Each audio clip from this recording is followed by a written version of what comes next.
So at the third recording, it was a glare. The back whiteboard has curvature, and the light from the projector is reflecting back. So doubling the video, the YouTube watching with EndNotes is recommended. Some amendments about the syllabus. I have pressure vessels here. We'll probably barely touch it because it's also discussed in Design of Machine Elements. And there's also like take-home assignments and 15%. Take-home assignments I had in mind, should have been better probably to address this first day of class, but I skipped totally discussing the syllabus. So take-home assignments will be 2 computer-based assignments. Okay, so everybody has access to AutoCAD. I mean, you're on campus, you should. You can use Inventor instead. And there will be another one that is likewise computer-based. And you'll have to submit for credit reporting. But this has to go down. Also note the course folder. So there's the recommended problems, and it's not mandatory.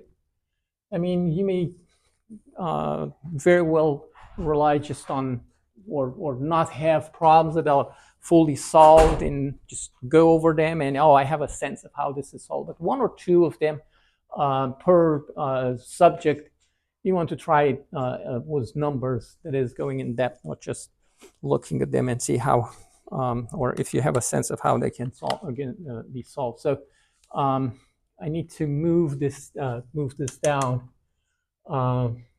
So here's where we can decide.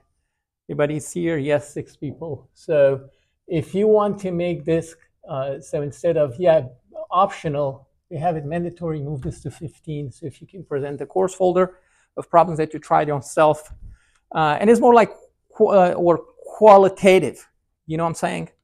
So based on a quick opinion, not going into deep depth, but in a sense, having you or motivate you, force you, twist your hand to try some problems on your own. Okay, so that was, this might, could be, or a question is, and you don't have to answer now, how we are going to shift between 10 and 15.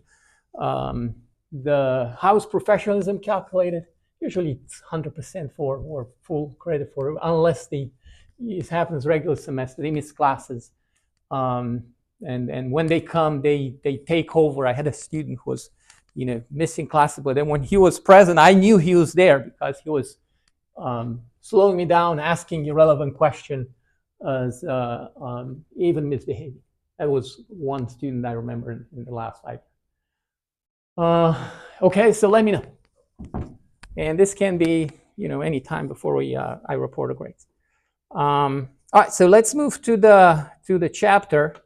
And we're number 3. There's plenty of information. I'm realizing we should spend more time discussing type of problems that civil engineers over the past that civil engineer may see. And there's stuff on concrete, working with concrete in the textbook. So maybe for you two civil engineering majors, you want to spend additional time understanding that part. Okay, so we looked at design factors. We know where to go quickly for reference. It's the appendix page. Let's see, I had a bookmark, so it's appendix 7. Is it 7? The appendix is 17, pages 790. So design guidelines. And oftentimes, it's an analysis problem. What is a design factor? But starting with a design factor, you can choose a material, or you can choose a cross section for a problem at hand, or you can calculate the limit force or load in general. Okay. All right. The things that were essential, from last time. it was definition of stress, definition of strain, and then a lot of problems remain within, or in our case, will remain within elastic range. And we are going to use what is called Hooke's law regularly. So Hooke's law expresses that linear relationship between stress and strain over the proportional limit in the tensile experiment, less for concrete where it's always curved, and for concrete they define what is called modulus of strength modulus, I believe it is. Anyway, so this would be the equation. It's like Ohm's law, really, for circuits. So you remember it this way, or there's another form of it that might be even easier to remember. Sigma equals epsilon E. There was an old professor that told me, sigma is your butt before a meeting, is your butt after a meeting. This is how you remember it. So you go sigma, it's force over area, equals epsilon, that is strain. We had it somewhere. So strain is delta over initial length, and then E is property of the material. Okay. So yeah, this many problems on of the tensile compression style will resort, we're making use of this equation. You can solve for force. You can solve for deflection. Usually the rest are given. Okay. If I'm to, and it is the case, I said, so you have a column, you have a rod that you subject to a tensile force, and you have an initial length. So L going initially being L0, with L being L0 plus deflection. This is equivalent to a elastic spring. So what is K? How do we go from this equation to telling me what is the tensile stiffness of a column that is in tension? So you know from statics that for elastic springs we write force as X times K, or we can write F equals delta times K. So what is K? You go to this equation and you essentially isolate F, and what multiplies to the right delta is going to be K. Okay, so F, from this equation, the explicit of Hooke's law, the explicit form of Hooke's law, you say F equals delta, and then I have times E times A over L0. And this is what you can, the equivalent spring rate. All right, so, and it's it holds reason. So stiffer material increases K, area increases K, a longer rubber band. I still have it with me, so I have a rubber band, and if it's long, it's one thing. If I make it short, I need to pull harder to stretch it the same amount. Okay. All right. So with this, let's go and try some, or rather go over more material from this chapter. And this is deformation and stress is caused by temperature change. Book does not provide examples, but there are many other than the we discussed it. The bridges, and not only that, are supported on rollers to allow for thermal expansion, and or piping that transfer hot water.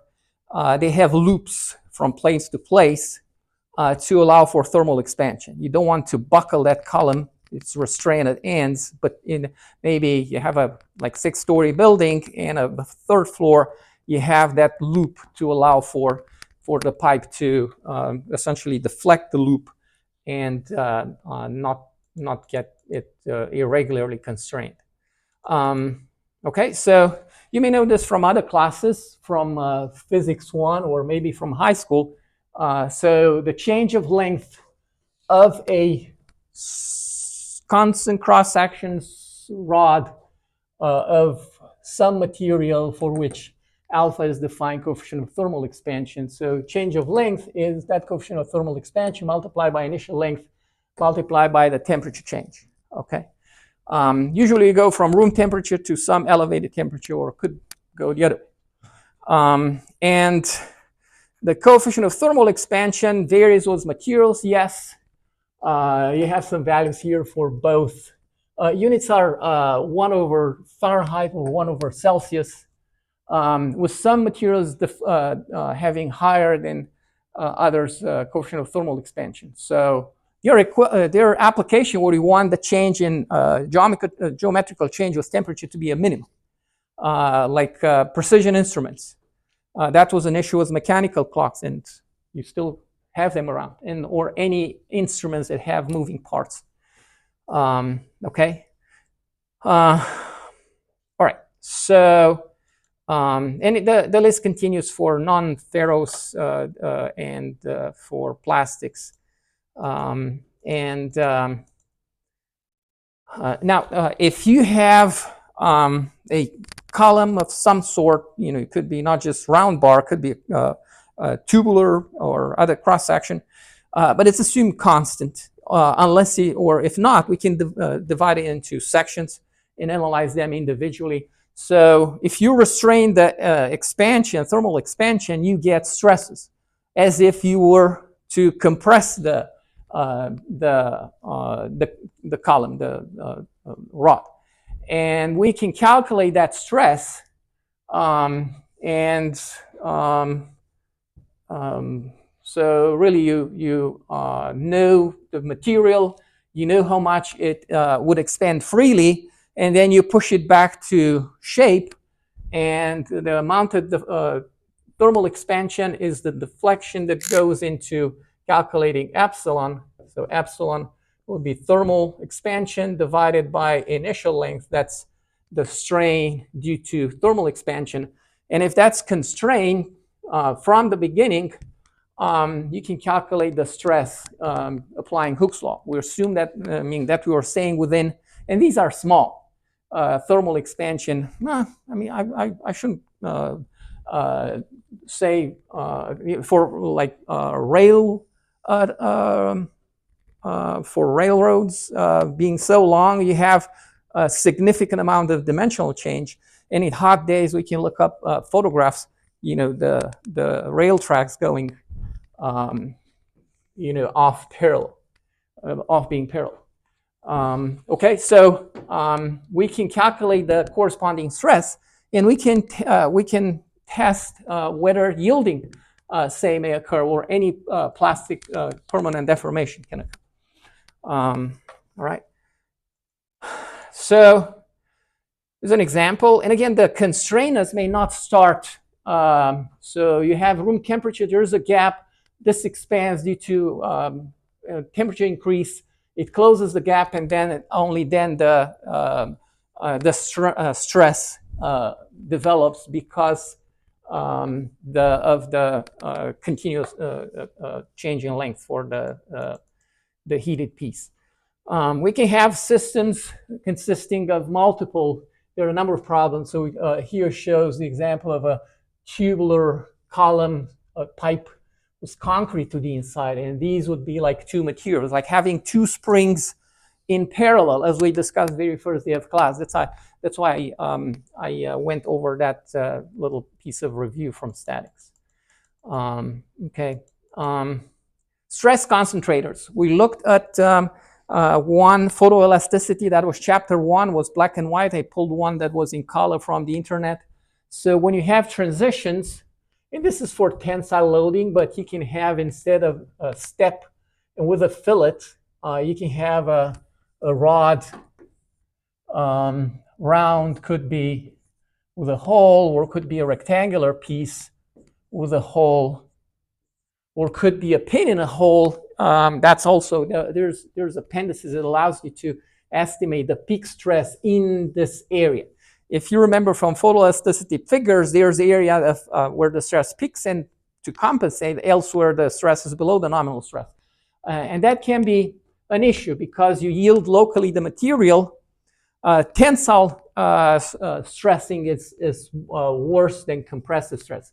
So yield the material, and a crack can develop from that localized piece. All right, so you can see here R, and so things that matter would be diameter, major diameter, minor diameter, and the fillet radius. How this fillet radius should be to minimize the stress concentration effect. And here shows you have nominal stress, which is in the cylinder piece is less than here because I have more area, more material than here. But then there's this transition right at the step where the stress peaks by this amount, KT, coefficient of stress fluctuation. And there are charts at the back of the book where you're seeing it. There are parametric charts normalized, so ratios of D over D and R over D listed that you can extract K to calculate the maximum stress, knowing nominal stress. Nominal stress is calculated for the minor diameter. So I'm repeating the question. Is it better to have this large and this small? That's a significant transition.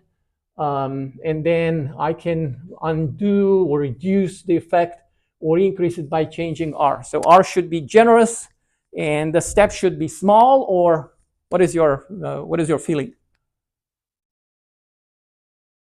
Okay, so of these two, I have an initial diameter and I go to this diameter, and then I have another one that goes like this to a lesser diameter. So which one is better? Which one would you like better? But just looking. The one to the right? Oh, you don't care. I don't have this kind of problem. I have insurance. I have AAA. Okay, so large steps come with high stress concentration factors. Small fillet radius come with large stress concentration factors. So this will be a preferred one if you go with it. Mechanical engineers, you care about this. You have a shaft and there's a bearing that need to be located with a step. Of course, this radius is limited by the available design of the bearing. It's a ball bearing. And you will see it over and over. But yeah, stress concentration, there's are issues, and with brittle material, even more so, because you can have a crack that can propagate a full fracture at the stress concentrator, and when you have fluctuating loads. And in tension is worse, much worse than compression. Okay. And there are other type of loadings, I said. So it'll be twisting, different stress concentrator charts to the back. We'll be using them. And then you can have bending, and likewise, if you have a step, you can alleviate by increasing radius. And of course, if you go a step, the minimum transit difference in the diameter is better. Okay. All right, so this is the case. So they repeat this picture with the photoelasticity image showing the fluctuation in stresses going from minimum to maximum around the singularity, which is the hole. And grooves to locate for retainer rings. Another concept discussed in this chapter is on bearing stress and contact stress. Okay, so you don't want to yield the material, you don't want to crumple the concrete, and you need to evaluate essentially the pressure, the force per unit area at the interface. Yeah, that's a stress, bearing stress, constant contact stress, and you relate it to for the steel part with the yield strength of the material. For concrete, there are other recommendations. It depends if the plate and the concrete surface are equal. It's one thing. If there's more concrete, the wider area of concrete in that of the plate, you have some gain. There's some tables and charts that take the ratio between what would be 12 square inches, 6 square inches of the plate to evaluate the limit. And of course, depends on the grade of concrete, FC prime. Okay, with pin assembly as well as journal bearings will be next, or the machine design. we're looking at the parameter for bearings, where you know the loading upon the bearing, and then you use the projected area to calculate. Projected area will be diameter times length of the bearing, and you evaluate the bearing stress at the assembly, or that will be for bearings, but that should be, of course, much less, because you have relative, or you have motion here too. It could be possible. Okay, and then we have the case of contact stresses. It happens in bearings, gears. These are specialized subjects. We deal with bearings as, black boxes. We know just their dynamic and static loading capacity. Gears is a specialized subject, but sometimes you design your own. It's for bearing. Where's the? Well, maybe going all the way to where the problems are. So you have rollers that contact flat surfaces, and we're limiting. There's a section that explains how you can limit them, or what would be the maximum force that a roller support like this one can take. Of course, this is shared by two, so you need to know the length, the diameter, the type of material, and you can limit the amount of compressive force or contact force at this cylindrical or on a plate assembly. All right, so again, think of seriously of reading as you try problems, or as I do problems here with you, and so go over the theoretical part, and let's try some exercises. So this is one that we have 25. Let's see how many problems we can do quickly. So this is a problem that we did just for stresses. Problem was the figure that you recognize. So I'm taking the picture of, and then there will be paint and paste, and I take just this, and you have it in the notes. I'm not going to repeat the analysis. Copy, undo, paste, and I lower it here. So yesterday we did we did an analysis, and we've got the reaction here at the support. So assuming free body diagram with just the column, and that was 1752 kilonewtons. 1752. Okay, and for the problem we're solving, this is problem 39 on chapter 3. So problem 339. Question is, how much will this point D over the unloaded state, how much it will move? It could be to the left or to the right. So question is, what is delta here at D? This is what we were asked. So we have loading that changes along the column, and we have different diameters. So it's like having we're going to monitor the displacement of point B, the relative displacement of C, and relative displacement of D relative to C, and then the total displacement will be those displacements or deflections, linear horizontal deflection. Okay, so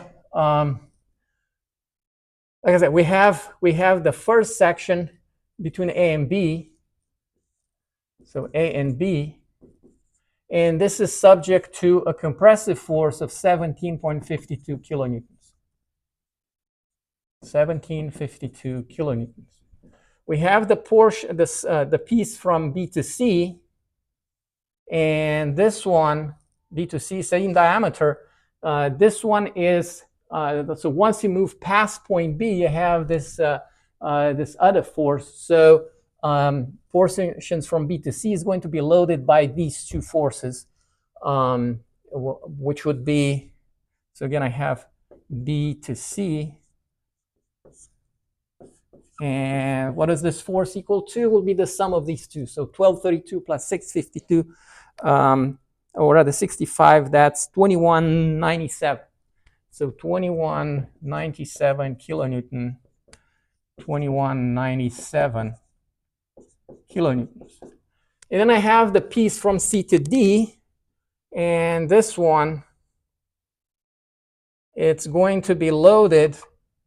So it's loaded, yeah, and compression likewise by just this amount. So if I do free body diagram of the anywhere, but right of point C, I'm seeing just 9.65 kilonewtons. 9.65 kilonewtons. So all sections are in compression. The point D will actually move to the right. Okay. And it's going to be a, so I have a delta at B. I have a delta at C, and I have a delta D, let me say total. And this will be delta D like as if this end is fixed, if it makes sense, to where I can, like relative or this deflection shortening of just this portion, not measured from a fixed frame, fixed end. Do you follow? Well, I hope you follow me and don't do other things, because it's not. I could understand if you decide to just use the online resources. I could easily understand, but otherwise, give me the wrong feedback. It's not worth following this guy. I'm just there because maybe he won't give me 100% professionalism. Okay, so we can calculate these displacements, can we? Firstly, we need to make sure we're using the, so it says it's made of standard acrylic plastic. Okay, so acrylic plastic it's tabulated with its Young's modulus. So let's see the Young's modulus for acrylic plastic. Let's find it quickly. And actually, this is the previous chapter 2. So we have Young's modulus for acrylic, Poisson ratio. No, we can go to the back of the book. Yeah, so better do it this way. So for acrylic, and it's I'm at the end of the properties of selected plastics. And then, so we have nylon polycarbonate and polyurethane, polyimide, acrylic, standard high impact rigid. So does it say made a standard acrylic? And we have tensile, flexure strength, flexure modulus, and tensile modulus. So we're going to use the let's see, fiberglass. Heck. Yeah, I assume this acrylic. Why do we go with acrylic? So yeah, we can find whatever. So let me change this problem on the fly. Instead of acrylic, I cannot. It's elsewhere in the text, not the back, to find Young's modulus. But we need, so we need to work around. Let's assume it's steel instead. So steel, and for steel we work in metric. It's 206 gigapascals. Same appendix where it says most steel materials. I'm closer to home with steel, so properties of steel. Carbon and alloy steel, that's page 782, and it says modulus of elasticity and tension is 207 gigapascal. I said 206. 207 gigapascals is Young's modulus. Okay, so we have Hooke's law. So sigma is deflection over initial length times Young's modulus. And I have force, it is force over area equals deflection over initial length times Young's modulus. Okay, so there will be 3 deflections that I'm going to calculate. So delta B now is going to be, and yeah, I can solve for delta from an equation like this one. So it's going to be F times will be L0,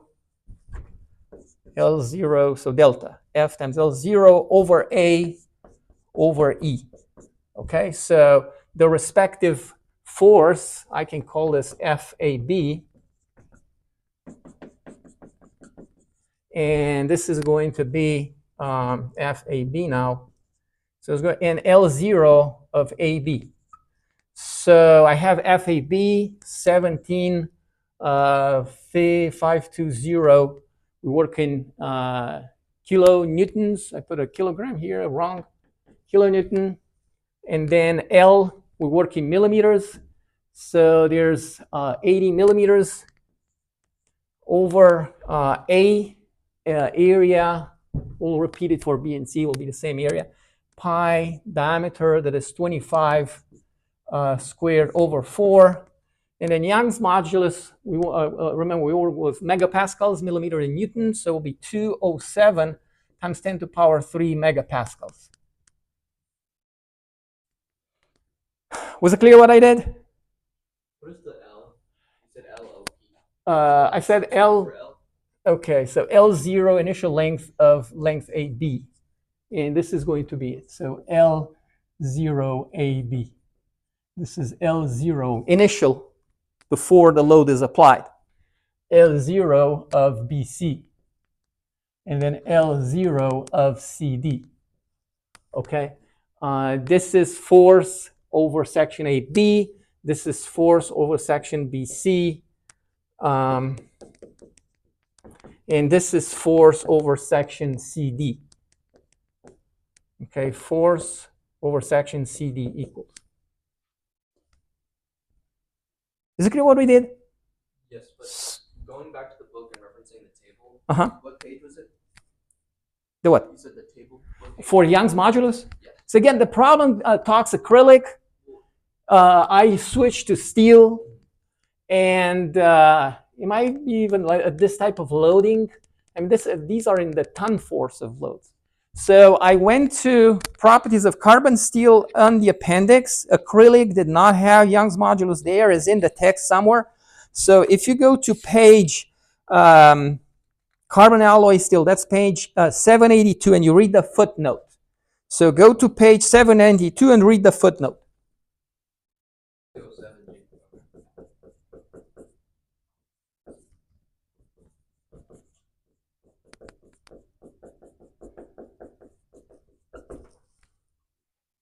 Is it clear now?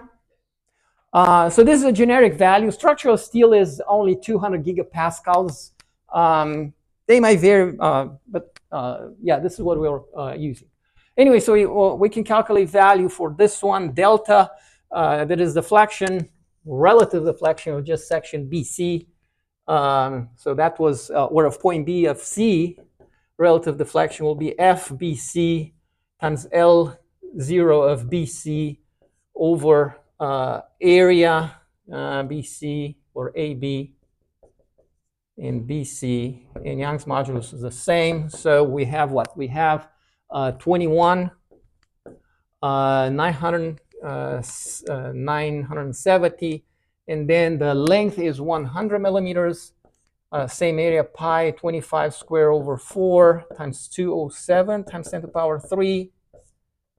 And then the last one of point D, but not total, point D is going to be, I'm not repeating the equation, it's just going to be then 9,650, 9,650 times length, initial length, and then the area is less here. We have only 16 millimeters, so pi 16 squared over 4 times modulus of elasticity in megapascals. Okay, so you calculate these three. I'm not going to do it. You add them, so it'll be delta B plus delta C plus delta D, and it gets you the answer. Yes? I'm sorry? Okay. Yes. Well, I said it, if you work in metric, if you work with millimeters, newtons, in megapascals, equations are going to be balanced. Okay, so that's what you see. I switch from gigapascals to megapascals, and I use millimeters in newtons. So I took kilonewtons. Thanks for the question. It's remember that this is we're constantly going to do this when working metric problems. So or that is areas in millimeters squared, length in millimeters, moments in Newton millimeters, and anything that's Young's modulus or shear modulus or stress will be megapascals. We'll come out megapascals. See, the equation is balanced. Okay, so this is it. I'm sure we can calculate the total, and it might even be an answer at the back of the book for this problem. Other questions? Just real quick, 17.52 and the 0.97. How did you get that? Okay, so this was a problem we did last time. So it's just from last time. Not from last time. So what I did free body diagram. Okay, let me since I'm in paint, and since I care about the glare because I like to project on paint. So you isolate the column from its support, and here it's a fixed end. So you should I said it last time. You should have a horizontal, vertical, and a moment, but those are missing. So this force here is the reaction or the result or reacts to this force, and this force. So if you take this positive and this positive and this negative and this negative, it goes to 0. Okay, remember from yesterday? All right. Other questions? Okay, let's move to another problem. How much time we have left? 40. Okay. I may spend a little bit of extra time because you had a little bit of extra time for the FE quiz. Again, if you were above average, you'll be 90 and above. If you're below average with all wrong problems, you'll have a 0. I'm sure nobody will get a 0. Never happened.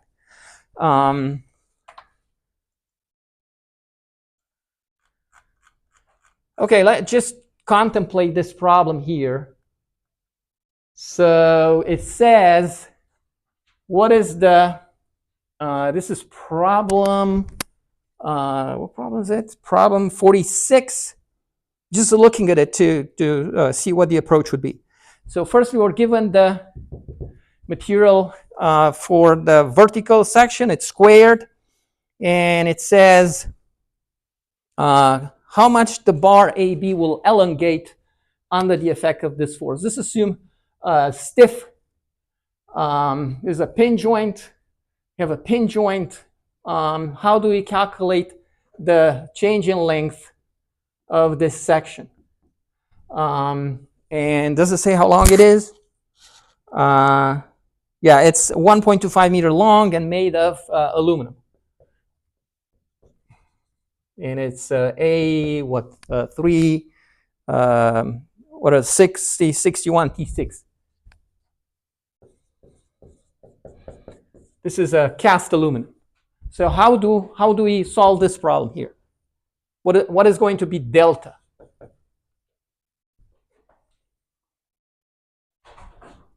Where would you start? Okay, so if I'm showing this to you with a load applied, and you know L0, and that's 1.25 meters, and you know the area, it'll be 20 times 20, that's 400 millimeters squared. Okay, it's aluminum 6061, so for that we need to what? Find Young's modulus in the appendix, and I go to page 787, properties aluminum alloys. Ours is 6061 T6. So the footnote again is our savior says modulus associated for various aluminums are including 6061, 69 gigapascals. So E is 69 gigapascals or 69000 megapascals. Okay.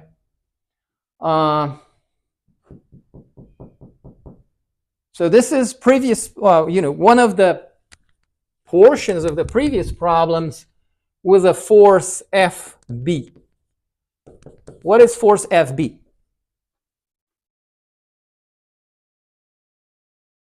That's statics, folks. That's statics. So I give up. If this is the new stuff. The rest is statics. If you still have issues, I mean, this is a simple system, and we did one like this. Was the shelf? Remember, it was the rod. So we had the shelf, and we did free body diagram of the shelf itself, and we had a force that went this way and was the weight here, and we put reactions at the support. We were given this was like 2 tons almost. And this was the load in the cable. Is that right? And with some moments about this point, now you have what? You have an unknown force here and a force here that is actually below. So it's back to drawing free body diagrams. I remove CBD from its assembly. I show the action of the vertical column. This is FB that we want to find, and we have at this end, we have the 12.5 kilonewton load. We have this distance, 2.5 meters. We have this distance, it's 1.5 meters. What else do you need? Can you calculate FB now? You sum moments about point C. Some moments about point C equals 0, and it gets you FB. Okay? All right, it's actually going to be what? 1252 divided by 2.5 plus 1.5, that's 4, times 2.5. Yeah, you saw this. It's what? Lever of the second kind. Anyway, I'm not going to continue. Again, it's previous problem, just one segment in free body diagram, about the same as, maybe simpler than the shelf we did, what was it, first day of class? Okay. So yeah, it looks like you need to spend additional time practicing statics. I'm going to grade SAP, the FE quizzes, and we'll let you know. We'll go back and do additional reviews, but it's also on your side. So it's not like everything gets learned in this class. That's why statics is a prerequisite, and I said it's a strong prerequisite. Let's look at this problem here. It's about a stainless steel bar, and it's square 12 by 12, and this is a square 8 by 8. I believe there are other problems that build upon this drawing, because as the way it's formulated, 64, it says shows 2 bars, different materials, separated by a gap of 0.5. When the temperature is 20 Celsius, what temperature would they touch? Okay, and then we're staying here, and we're going to solve the case where that temperature is elevated. You add 100 Celsius over that calculated temperature. See what happens. All right, so this is a thermal expansion problem. The 2 materials have different coefficients of thermal expansion. That's called as alpha 1, and that's called as alpha 2. This information is in the text. It's on page 159, 160.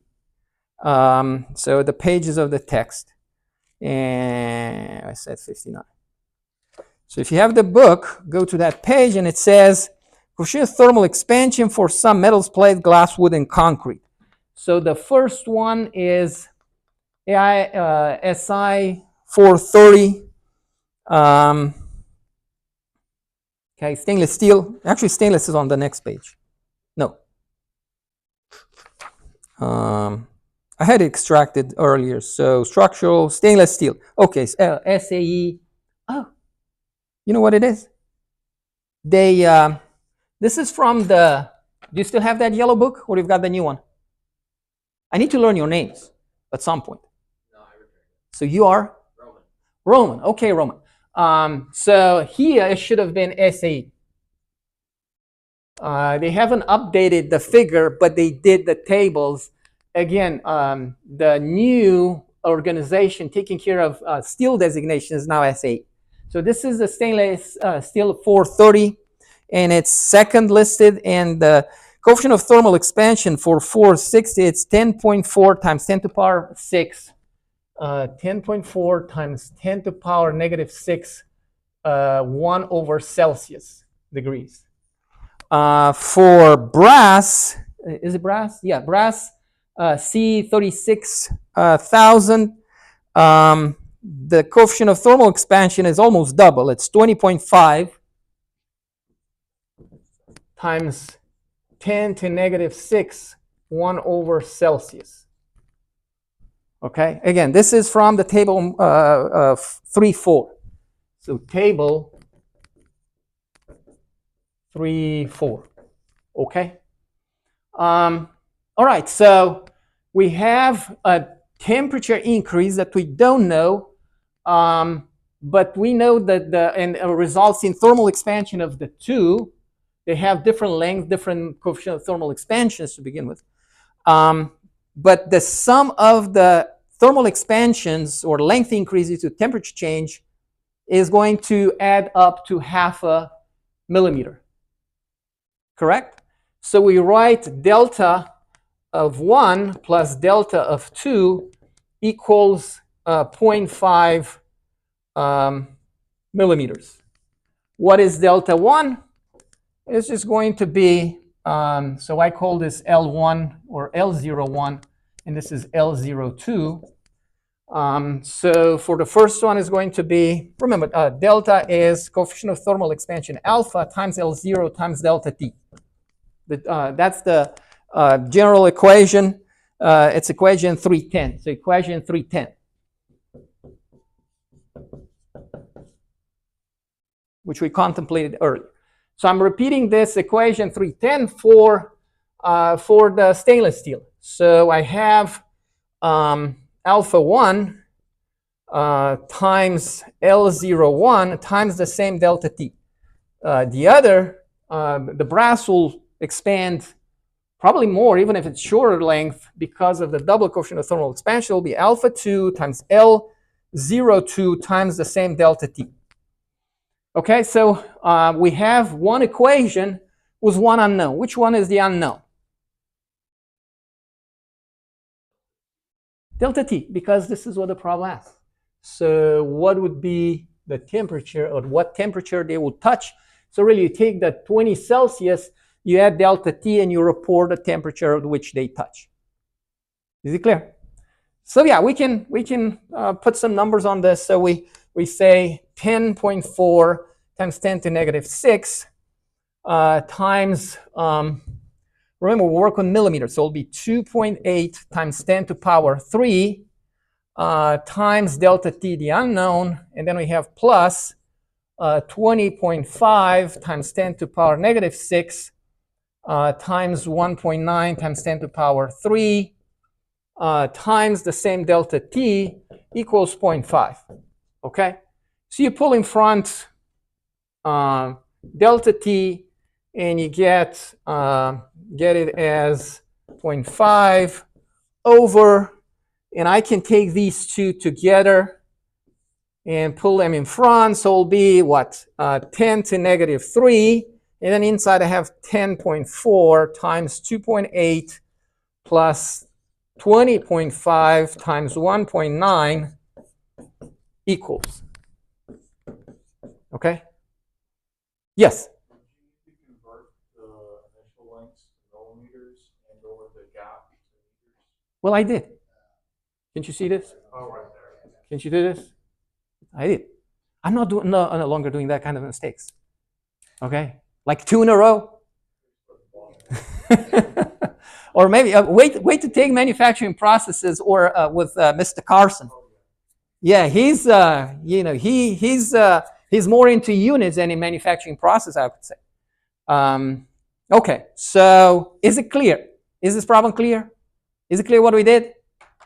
All right, so let's see now what happens if we, and we need a number on this in order to build upon it. It gets to where having springs, working with springs, it's helpful. So let's put a number on this one. It's 0.5 over parentheses 10.4 times 2.8 plus 20.5 times 1.9 close parentheses equals, forgot if I divided by 10 to the power negative 3. I think I did. No, I don't think I did. So over 1 exponent 3 equals, it's 7.3 degrees Celsius. Let me try again. I know you're good at punching numbers. So let's see, 0.5 over 1 exponent 3 negative. Yeah, I didn't divide by. Come on, negative. Minus equals. And then over parentheses 10.4 times 2.8 plus 20.5 times 1.9 close parentheses equals, yeah, 7.345 degrees Celsius. This is the answer. So let's say instead we answered this question. So what happens if we heat the assembly up to 60 degrees Celsius? Natural question. So what happens? Think engines. Engines are at least the valve, the valve gap.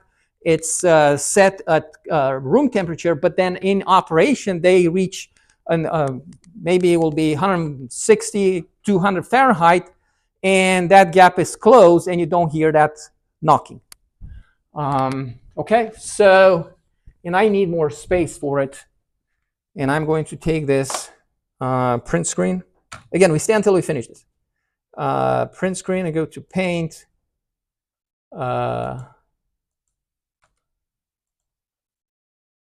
Okay, so we get just this one. Copy, undo, paste. Maybe here. All right. So we have two instances. We calculated the temperature at which the so delta T from early analysis, delta T was 7.345 degrees Celsius. Originally, T0 was 20 Celsius.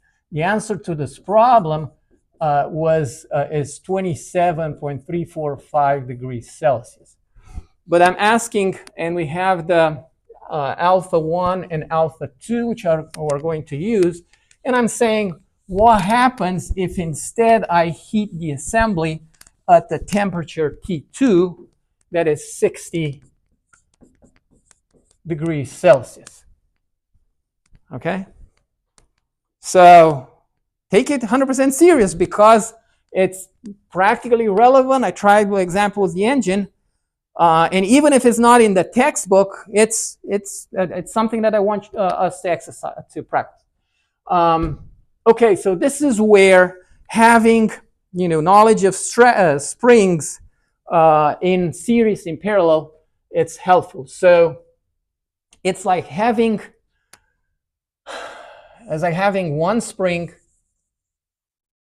and then you have the other spring. And you calculate their free length, L0, 1. Nothing to do with the earlier L0 notations. This will be free length of the springs at this temperature. Okay, so I have L01, L02. And we're going to calculate those lengths. And then what you do, you just force the springs in a gap that is going to be this plus the 0.5. Does it make sense? So Yeah, we're going to have a K1. Going to have a K2. Let's solve the problem with springs, like in statics. Okay. I don't know if you've seen any of these, but it's a rather trivial or common problem. They have two springs. They're limited over a distance, and we can put this distance on. So again, it's going to be working with millimeter 2800. So and plus the 0.5. So what do we have? 2800 plus 1900 plus the 0.5. So I have 4700.5 millimeters. This is the gap. And I do have Young's moduli for this one, and I have Young modulus for this to calculate their the spring rates. They'll go here. So with springs, when you put them in the assembly, they settle to where the spring force, the spring force is the same as like having a washer in between two. So I have, again, K1, K2, and that distance. All right, but it's such that they share the same force. So I have force in spring 1 is going to be K1 times delta 1, nothing to do with the earlier deltas. And spring force 2 is going to be K2 times delta 2. Now the two are equal, right? So the in-between force, the force in between the two springs, F1, or rather F2 and F1, they're equal. So I have K1 delta 1 plus K2 delta 2 equals that force, force F. And no, I'm sorry, I said they are equal. I knew I'm getting rid of the force. I don't need force. And then, so K1 delta 1 and K1 delta 2. And then I know that delta 1 plus delta 2 is going to be what? So I have two equations. I'm bringing it unknowns. That's delta 1 and delta 2. And then I know that the delta 1 and delta 2 is going to be L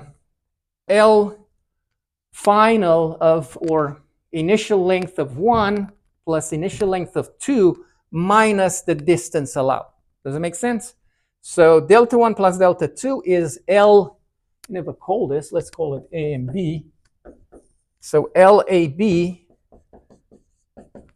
so I have LAB, okay? And then this compresses, so minus L1 minus L2. Does it make sense? So you have this and you let it expand. It's the spring at the free length. You have this, you let it expand. The spring at free length. And then you take them and you put them head to head over a distance that's given, plus the 5. And then they settle to where equilibrium happens. That will be the spring force of this one, spring force of this one, which are calculated like from statics, will be equal. All right, so really I have these two equations to start with. And then the third equation is that, the amount of deflection of this and the amount, or there's compression of this one, it's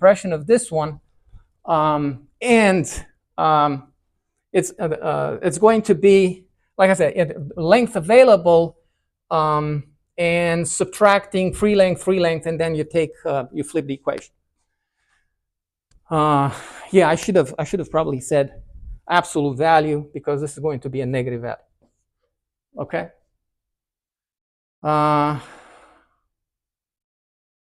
Was it clear? Kind of.